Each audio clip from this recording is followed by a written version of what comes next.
meniru ininya ya, perkembangan ilmu ASI-nya. Oke.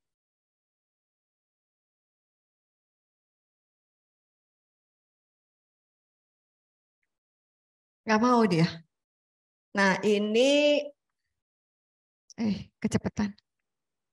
Memperlihatkan bahwa ada yang namanya formil, semuanya ada pintar saya kira ya, ada ASI transisi, ada ASI kolostrum, ada ASI transisi, ada ASI matur. Nah, dalam satu siklus menyusu itu juga berbeda. Ada yang namanya formil, ada yang namanya hind milk. Dan kadar hind milk itu energinya lebih tinggi. Itu sebabnya kita mengharapkan kalau bayinya mau kita naikkan berat badannya, kita harapkan hind milk-nya juga dia dapat.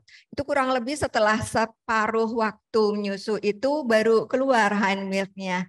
Ya, jadi kita harapkan kalau ASI-nya masih belum, karena ada bayi yang nyusunya sebentar-sebentar, kita harapkan nanti kalau dia menyusu lagi, ditaruh lagi di payudara yang sebelumnya biar habis sampai ke hind milk-nya. Nah, ini tentang perkembangan oromotor. Jadi untuk nyusu itu kita nggak mau kan hanya untuk makan aja ya, bayinya gemuk, tapi kita juga mau bayinya aman, nggak mau keselak ya nggak, kita nggak mau bayinya saturasinya turun, bisa ya, terutama bayi-bayi yang kecil ya, yang ada kelainan itu kecenderungan untuk seperti itu. Jadi ada dinamika, ada koordinasi antara menelan, terus mengisap, menelan, terus kemudian bernapas ya. Itu kan bayi awalnya kan masih susah tuh kadang, terutama pada ibu-ibu yang ASInya agak deres. Nah itu kadang bayinya suka nolak karena dia masih susah untuk ngatur antara ngisap, nelen sama napasnya. Ya jadi ini kita bantu banget. Kadang manajemen laktasinya harus kita carikan posisi, carikan cara melekat yang betul sehingga bayinya nyaman. Oke.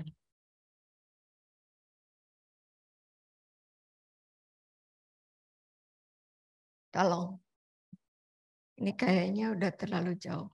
Ini hanya memperlihatkan bahwa tadi dulu itu kita anggap bahwa di payudara itu ada yang namanya sinus lactiferus. Jadi bayi hanya menekan sinus lactiferus itu, jadi puting ditekan terus akhirnya masuk ya. Ternyata enggak, kan kita tahu sekarang duktusnya itu kecil-kecil dan hanya mungkin mengandung 1-3 cc ASI. Jadi kan enggak cukup. Dia harus bikin tekanan negatif untuk narik semua ASI yang ada dalam kelenjar-kelenjar itu biar masuk ke dalam salurannya, ya enggak?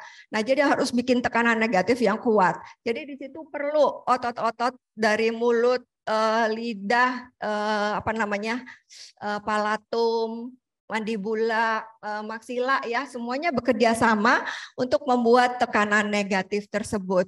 Jadi dan itu polanya bervariasi ya. Jadi cara dia ngisap, nelan, bernapas itu ada polanya tertentu, ngikutin pola tertentu. Kalau kita lihat nanti dia tiap bayi nyusu itu nggak selalu dia kalau bayi botol ya, dia harus berhenti napas tiap dia nelen. Nah kalau bayi yang menyusu lewat payudara karena dia kadang lebih sedikit ya jumlahnya, jadi kadang dia masih bisa sambil tidak bernafas dia bisa menelan. Jadi hanya sebentar saja, nggak terlalu lama seperti bayi yang botol karena bolusnya nggak banyak. Ini saya mau memperlihatkan sebetulnya video, bisa ditekan play-nya nggak ya? Dari situ bisa nggak? Jadi ini memperlihatkan bagaimana ASI itu dikeluarkan dari payudara ya. Bisa ya. Ada itu. Nah, itu jadi ada anatomi mulut ya yang khusus. Jadi sini ada lemak dari pipi untuk jaga posisi lidah tetap betul, dan juga nanti pada saat dia bikin waktu enggak kuat lidahnya ya. Tetap struktur mulut itu tetap benar, dan kita lihat pada saat dia nyusu lanjut terus ya. Sama ya. Nah ini saluran napas bayi kita lihat kan pendek ya. Nah, ini pada saat bayi nyusu kita lihat elastis sekali ya, puting itu mengikuti struktur mulut sampai di batas palatum durum yang keras dan lunak. Kita lihat pada saat ASI masuk itu tertutup, lidah nutup dan palatum molon nutup dan juga epiglotis yang bergerak-bergerak itu nutup ke atas ya. Jadi dia posisinya dekat sehingga bayi untuk keselak itu enggak ya. Jadi ada ritme yang memang harus dipunyai bayi yang matur ya, sehingga proses ini berjalan dengan baik. Kita lihat juga dia harus agak dangak begitu, biar dia makin bagus nelennya dan juga vakumnya makin optimal. Lanjut, saya mau dibantu ini ditekan. Nah, ini tadi mau memperlihatkan bedanya. Jadi bedanya nyusu lewat payudara sama puting, payudara dan botol. Nah, kita lihat ya, kalau di situ tekanan negatif awalnya dia harus besar. Kalau botol kan nggak harus, dia langsung keluar, cuk langsung ditelan. Tapi banyak langsung. Kalau dia kan kalau bayi itu langsung ada fase yang dia nggak nyusu dulu, nggak ada asinya dulu.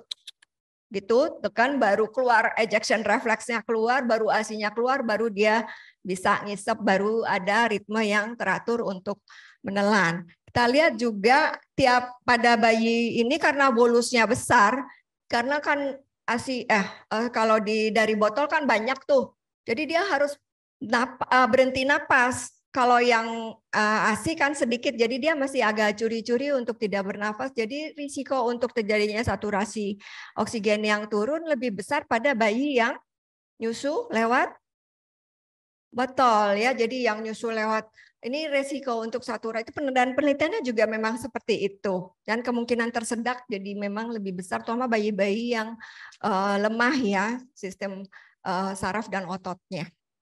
Oke, jadi ada perubahan struktur dari mulut dan gigi juga. Ini kita diwanti-wanti juga oleh dokter gigi ya, kalau jadi jangan terlalu lama pakai botol atau dot karena memang mengganggu struktur mulut. Kalau kita lihat di sini kan ini silikon tuh keras ya, dia neken masuk ke dalam, dia nggak elastis kayak tadi, kayak apa namanya puting tadi. Jadi dia neken di palatum atas sehingga lama-lama dia mengubah struktur mulut ya, jadi gigi kadang terganggu. Makanya yang pusing biasanya tuh dokter gigi biasanya jangan lama-lama pakai dot ya, biasanya di atas setahun udah harus nggak boleh. Kalau yang dokter THT kalau pakai pacifier jangan lebih dari 6 bulan selesai, jangan pacifier dot ya, empeng ya, karena mengganggu sistem apa namanya saluran THT-nya gitu. Oke. Ini tadi ya. Nah, ini juga kalau kita lihat lidahnya itu gerakannya jadi terbatas. Jadi dia nggak bisa dekat lagi antara palatum mole sama lidahnya, itu nggak bisa terlalu dekat waktu dia menelan. Waktu asik keluar dari botol dia nggak dekat gitu. Jadi risiko tersedaknya jadi lebih besar. Ya, oke, itu mungkin dari saya. Jadi untuk kesimpulan topik ini, jadi proses nyusu itu ketat dikontrol oleh hormon dari awal ya. Jadi kemudian pembentukan mamogenesis, laktogenesis 1, laktogenesis 2, sampai pada fase involusi. Kemudian komposisi ASI itu khas dan berubah terus ya, dan susah sekali biru, dan gunanya tidak hanya untuk makan tapi juga untuk melindungi bayi dari apa namanya, dari bahan-bahan luar yang berbahaya patogen, dan juga untuk kematangan kepintarannya ya, dan untuk mengeluarkan ASI itu khas dan berbeda antara bayi yang nyusu lewat botol dan lewat payudara ya. Itu mungkin dari saya. Terima kasih untuk perhatiannya. Assalamualaikum warahmatullahi wabarakatuh.